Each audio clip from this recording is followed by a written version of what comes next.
Obrigado, senhor presidente. Cumprimento o deputado Arthur Lira, relator. Agradeço o convite para conversar com vocês sobre o PL 1087. Eu trouxe uma apresentação que pretendo passar aqui, com o desafio de passar por ela de costas, mas vou olhando aqui o celular, acho que consigo acompanhar aqui. Não, eu faço aqui. Talvez fique melhor. Acho que funciona. Isso, acho melhor, porque senão eu vou ficar com o desafio de lembrar aqui o que eu escrevi. Ótimo. Então, mais fácil aqui, com licença, para ficar de pé. Ótimo. Bom, eu vou começar pelo final aqui. Não sei se está funcionando. Fiz uma relação de assuntos que me parecem ser os mais relevantes das minhas conclusões. A minha primeira conclusão, e mais importante, é que, do ponto de vista técnico, o PL me parece juridicamente viável, né? O PL 1087 ele parece juridicamente viável porque ele atende os princípios que informam o imposto de renda, né? Esses princípios estão previstos no artigo 153 da Constituição, generalidade, universalidade e progressividade, que são os mais importantes aqui da minha apresentação para justificar esse recorte que eu vou fazer. Eu acho que o PL não pode ser visto como uma reforma global da renda. A gente está adotando, nesse PL, me parece, um paliativo, né? É um recorte muito específico de um grupo de pessoas que vão ser tributadas. Talvez indo já para o meu item 5 aqui, parece que o maior acerto do PL 1087, porque ele tributa poucas pessoas. Há muita gente dizendo, não, a gente vai ter a perda da isenção dos dividendos no Brasil. Não é verdade. Só as pessoas que ganham mais de R$600 mil por ano vão ser atingidas por esse imposto.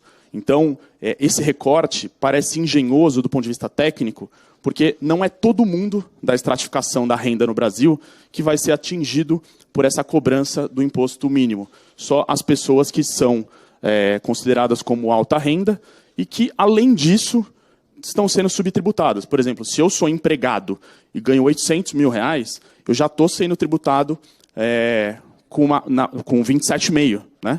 Então, eu não sou atingido. Só as pessoas que são atingidas são aquelas que ganham acima de 600 mil e que, além disso, estão submetidas a uma carga tributária inferior a 10%. Basicamente, do que a gente está falando aqui? A gente está falando de dividendos, majoritariamente pelos números da Receita, e a gente está falando também das indenizações não tributadas, seja do Poder Judiciário, do Ministério Público, uma série de rendimentos que não estão sendo tributados de maneira alguma. Né? Então, esse é o principal ponto que me parece de destaque. E aí tem umas questões técnicas que eu vou abordar na minha apresentação sobre a generalidade e a progressividade. O item 6 da apresentação me parece importante também, porque a gente vê ali uma desoneração crescendo, né? Da isenção de 2.428, que agora passou para 3, né, com a aprovação da nova faixa, de 3 mil sobe para 5 mil. Me parece que é juridicamente viável também essa isenção, embora a gente vai ter uma certa tensão com os princípios da generalidade e vai também ter um debate sobre a fonte de arrecadação dos estados e municípios, que na sua folha, na fonte, fica integralmente com a arrecadação do imposto de renda, e esse é um debate importante que precisa ser endereçado. Né? E, por fim, o item 8 aqui, me parece bastante oportuno a gente falar, nesse momento do PL 1087, da questão do nosso sistema ser mais progressivo como um todo. Foi aprovado, na Emenda Constitucional 132, o artigo 18, que diz que todo o excesso de arrecadação de imposto de renda precisa ser destinado para reduzir a alíquota da tributação do consumo. Então, esse aspecto me parece uma oportunidade de calibrar o sistema, porque quando a gente olha para outros países no mundo, a gente vê que países que são mais progressivos, eles têm uma tributação menor do consumo e maior da renda. O Brasil é exatamente o inverso. E o artigo 18, parágrafo único, da Emenda Constitucional 132, endereça essa questão. ele fala o seguinte: toda arrecadação excessiva do imposto de renda, e o excessivo a gente precisa discutir, excessivo em relação ao quê, né? Precisa ser destinado para reduzir a alíquota dos tributos sobre o consumo. Então, aqui também a oportunidade de a gente discutir isso. Essas são as minhas conclusões. Agora eu vou entrar um pouquinho nos detalhes, por que justifica essa minha consideração. Então, eu passo aqui um pouquinho para descrever a regra, isso bem rapidamente. A gente, como todos sabem, a gente tem numa mesma norma um mecanismo de desoneração das pessoas que ganham 5 salários mínimos, até 5 salários mínimos, que na verdade é só um incremento, né, um aumento de 3 para 5, e ao mesmo tempo, na mesma norma, eu acho que também é meritório o projeto tratar na mesma norma de um aumento de tributação das pessoas, como eu disse, que ganham mais de 600 mil e estão sendo tributadas a uma carga global inferior a 10%. Esse número é constrangedor, me parece. A gente tem, de um lado, 141 mil pessoas atingidas por esse tributo, e, de outro lado, 10 milhões de pessoas desoneradas, né? Então, é efetivamente uma transferência de recursos arrecadados de um grupo pequeno para desonerar um grupo relativamente grande. A gente está falando de um valor de 25 bilhões pelos dados da Receita. Eu acho que a figura mais importante aqui, para falar dessa desoneração, é olhar esses dados que também foram publicados pela Receita, de que a gente vai ter, então, um aumento relevante das pessoas que hoje são desoneradas de apresentar a declaração de imposto de renda. Então, hoje a gente tem mais ou menos 40 milhões de pessoas que declaram imposto de renda. Esses dados são de 2022. E eles passam, então, a gente passa a ter 26 milhões de pessoas isentas dentro desse grupo de 40 milhões de pessoas. É um incremento de isenção muito relevante. E a gente vai ter uma tensão com o princípio da generalidade, porque a gente vai ter um cenário que 90% dos contribuintes de imposto de renda passam a não declarar. E aqui a gente tem uma tensão com a generalidade importante, porque a gente poderia dizer, de uma perspectiva liberal, e é importante colocar isso, que pouca gente está pagando imposto. Deveria ser um número maior de pagantes de imposto. E aí é uma decisão de política fiscal do Brasil de definir quanto que é a nossa faixa de sobrevivência, digamos assim, quanto que é a faixa do mínimo da dignidade da pessoa humana, como a gente diz no juridiquês, né? E o governo está fixando isso no valor de 5 mil. Né? Hoje o nosso valor é de 3 mil, de acordo com a aprovação ontem da nova tabela, né? Mas a gente precisaria discutir quanto é o mínimo. Talvez esse mínimo não seja o único no Brasil inteiro. Talvez o mínimo de dignidade em São Paulo talvez seja muito mais alto do que num estado do norte, por exemplo. E a gente precisa discutir isso com base no que a gente chama de princípio da praticabilidade. O princípio da praticabilidade, ele passa uma régua. Ó. Eu não quero olhar detalhes daqui para baixo, porque é mais fácil eu equalizar um mínimo, que a gente chama de mínimo existencial. Então o governo está sinalizando que seria 5 mil. É questionável, uma decisão política. Hoje a gente já trabalha com esse mínimo de 3 mil. Então esse incremento é suficiente para... esse incremento de imposto de 141 mil pessoas é suficiente para pagar a conta dessa diferença de R$2.000 da faixa de isenção. Então essa é a tensão com o princípio da generalidade. Eu posso dizer, inclusive, que o princípio da generalidade ele vai no sentido de que... eu vou até passar um pouquinho mais para frente aqui para acelerar a minha apresentação, mas ele vai no sentido... Só um instante aqui que eu vou chegar lá. Esse que eu quero mostrar aqui, né? O princípio da generalidade ele tem duas maneiras de você enxergá-lo, né? Você enxerga de uma maneira objetiva, no sentido de que ele seria o oposto da seletividade, ou seja, toda a renda deveria ser tributada sem nenhuma discriminação, levando em consideração todos os diversos fatores de produção. E de um lado subjetivo, você poderia entender a generalidade como que todos que manifestam capacidade contributiva deveriam ser tributados. Dá para dizer, a partir disso, que o PL 1087 efetiva a generalidade. Porque hoje, o que a gente tem? A gente tem uma camada da sociedade que paga muito pouco imposto.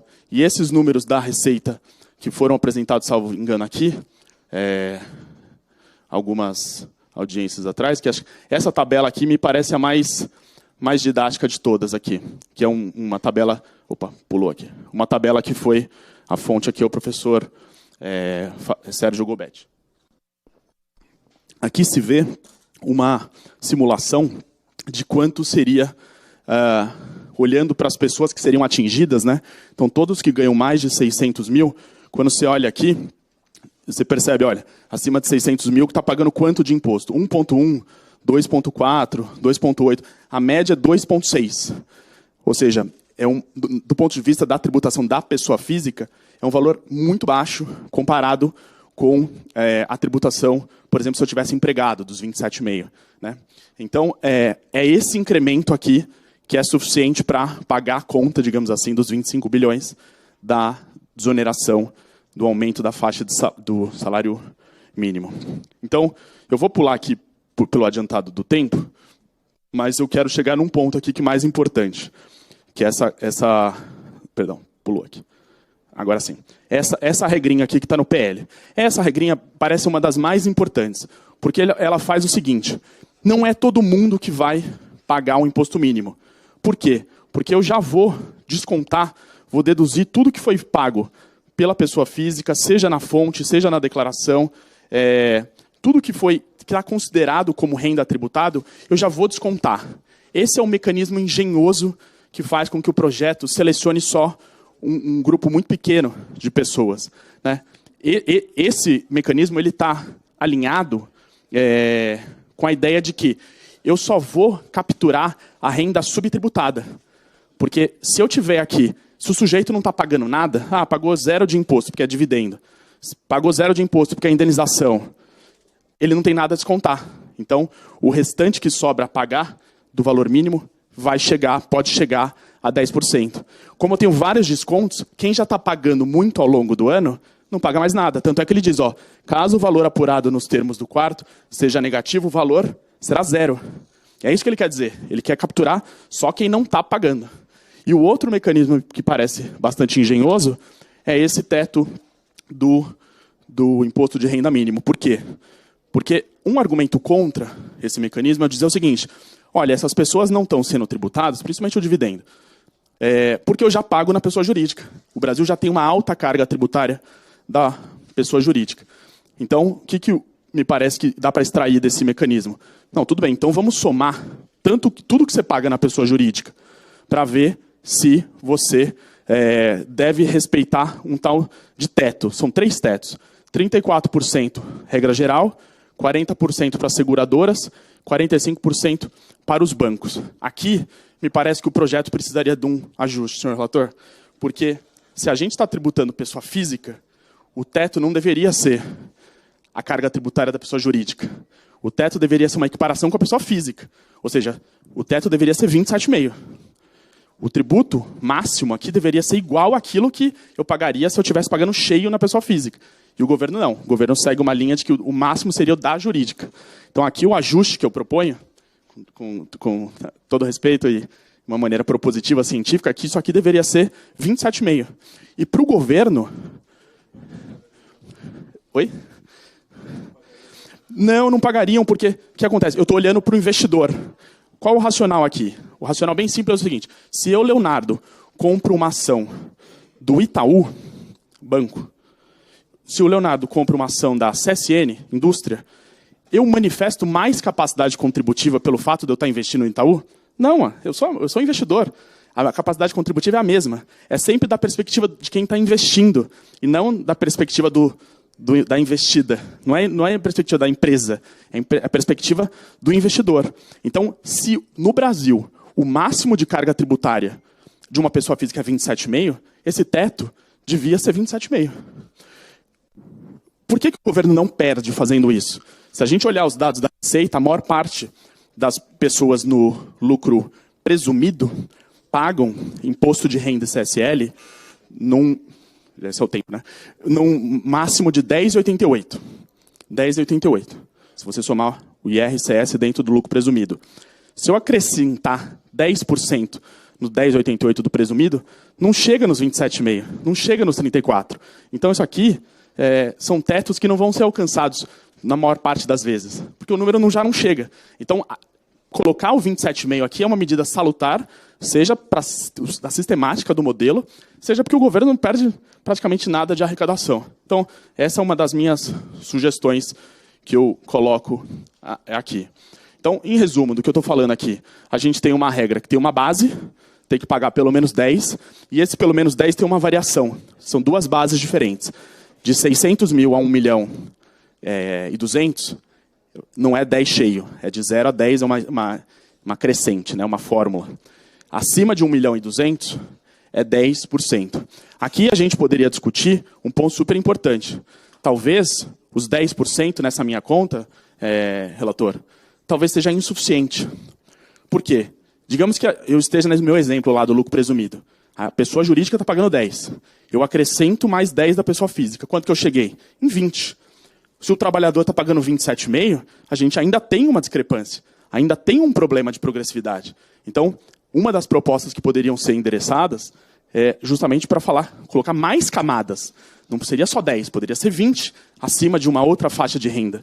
Quanto mais escadinhas aqui, mais progressivo o sistema é, né? Então, a gente tem uma base, a gente tem um teto, que eu acho que deveria ser 27,5, e a gente tem uma regra de dedução, que é essa que é a mais importante para fazer com que só quem não está pagando, pague. Encaminhando aqui para as minhas propostas, aqui minhas sugestões de melhoria, aqui, pontos de aprimoramento. Meus pontos de aprimoramento são os seguintes. Primeiro, eu já falei, devia ser 27,5. Segundo, me parece, senhor relator, que tem um problema na apuração do teto, que ele fala o seguinte: o Poder Executivo vai conceder um crédito que é um redutor, que dá uma ideia de que cabe à Receita Federal definir se vai ter crédito ou não. Isso aqui deveria ser um direito. Se a gente está equiparando, né, quem não está pagando nada com quem está pagando, não deveria caber ao Poder Executivo avaliar. Deveria ser um direito dado para o contribuinte, independentemente da boa vontade da Receita Federal em aceitar ou não esse crédito. Então, essa concessão de crédito me parece indevida. Terceira sugestão, me parece que a gente devia mudar também a tabela progressiva. Porque a tabela progressiva não foi extinta. Para quem ganha R$8 mil, por exemplo, que está acima da faixa de isenção, a tabela progressiva continua sendo aplicada integralmente. Então, um empregado que ganha R$50 mil, ele deveria ter outras faixas. O 27,5 é insuficiente no Brasil para garantir progressividade. A gente precisa discutir isso. Eu sei que não é uma medida que tem popularidade, né? Porque a gente está num contexto aí de que qualquer aumento de tributo tem uma reatividade, mas aqui a gente está tratando, vale dizer, de uma camada da sociedade que a gente está tratando o cara que ganha 100 milhões igual o cara que ganha 1 bilhão. Na nossa tabelinha, ali da Receita Federal que eu mostrei lá, existem 3 pessoas no Brasil, em 22, que ganharam mais de 1 bilhão no ano. E elas foram tributadas aproximadamente em 1%. Então, a gente tem um sistema realmente muito regressivo, e isso precisa ser endereçado. A proposta 7 aqui, uma proposta ousada, mas eu preciso colocar como na condição de professor. Me parece que os penduricalhos do Poder Judiciário e do Ministério Público deveriam ser endereçados aqui. As indenizações do Poder Judiciário e do Ministério Público são tratadas como rendimentos isentos.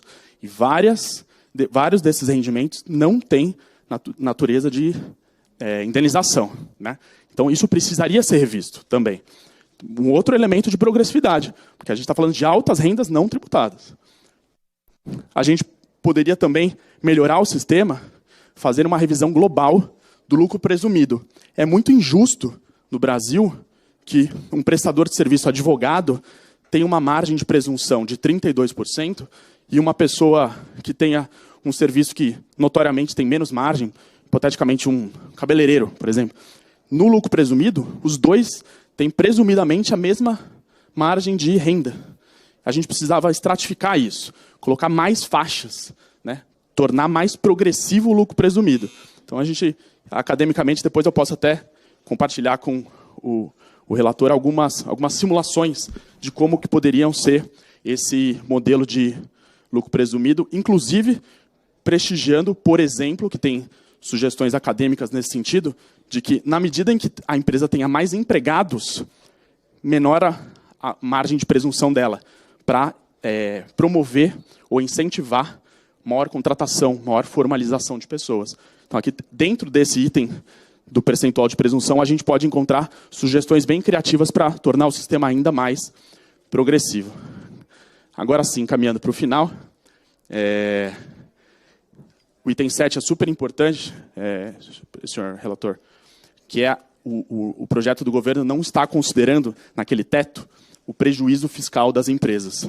Isso é importante, porque senão o prejuízo fiscal se torna um crédito meio morto nessa conta. Então, é um ajuste técnico que precisaria ser feito. E, para finalizar, o item 8 que eu comentei no início da minha fala, eu acho que é necessário a gente disciplinar esse parágrafo único do artigo 18 da Emenda Constitucional 32, que ele fala, eventual arrecadação adicional da União. Adicional aqui, me parece que é acima dos 25 bi, lá do custo, né? Decorrente da aprovação de medida que é a reforma tributária da renda, né? O inciso 1 aqui, que fala da renda, algum lugar aqui, ó, tributação da renda, poderá ser considerada como fonte de compensação para a redução da tributação incidente sobre folha de pagamento e do consumo, tributação do consumo. Aqui é uma oportunidade para a gente não só melhorar a progressividade do imposto de renda, mas melhorar a progressividade do sistema como um todo, fazendo com que a carga tributária do consumo seja reduzida e a carga tributária da renda seja aumentada. Esse rebalanceamento para a gente se aproximar de modelos mais progressivos que a gente vê no exterior. É isso, senhor presidente. Obrigado. Eu agradeço.